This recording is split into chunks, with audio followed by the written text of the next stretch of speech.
Salut à tous, c'est Lionel Vendette, Multicoque Mag. Aujourd'hui, je vais vous présenter une annexe très originale parce qu'elle est moitié semi-rigide, moitié rigide.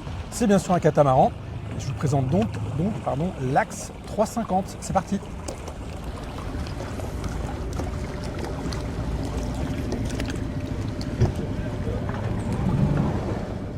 Ok, welcome on board.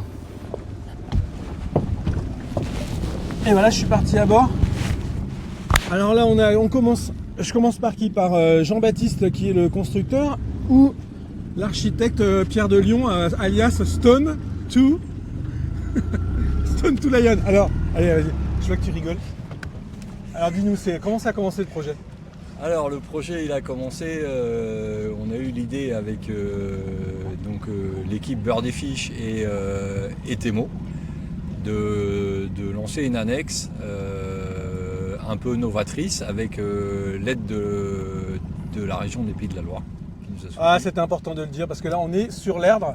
Ok, donc là toi tu as dessiné une carène catamaran en dur avec des boudins au-dessus. En gros c'est ça. En fait, oui, au début on n'avait pas de parti pris sur les coques. Okay. Mais comme l'idée était de faire un bateau qui soit efficace avec une propulsion électrique,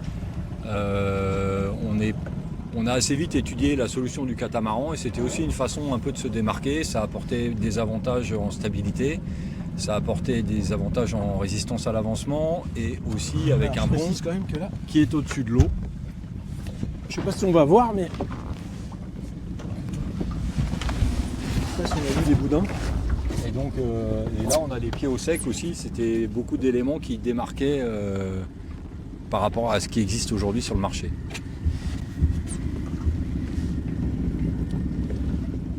Ok, on va laisser la parole au constructeur quand même. Alors dis-nous Jean-Baptiste, parce que toi généralement c'est plutôt les bateaux qui volent ton truc. Ouais, nous d'abord, la base du chantier c'est fabriquer des bateaux à vol, des bateaux à foil, les Birdiefish. Okay. Et là, on a voulu aller chercher voir un autre marché. Et donc il y avait deux gros avantages. Il y avait le fait de faire un nouveau bateau qui n'est pas dans la même gamme que nos foilers. Et il y avait aussi le fait d'utiliser une résine qui s'appelle la résine hélium. Ouais, la résine hélium, je vois, ouais. Qui est une résine recyclable. Et donc il y avait, ça c'était un gros on avait ce gros travail. C'était ce gros travail qu'on avait envie de faire autour de ça. Quand l'opportunité avec Pierre de Lyon, Temo et la région de lancer ce bateau, on s'est engouffré là-dedans parce qu'on s'est dit que c'était vraiment une super belle opportunité de faire un produit nantais et Pays de la Loire.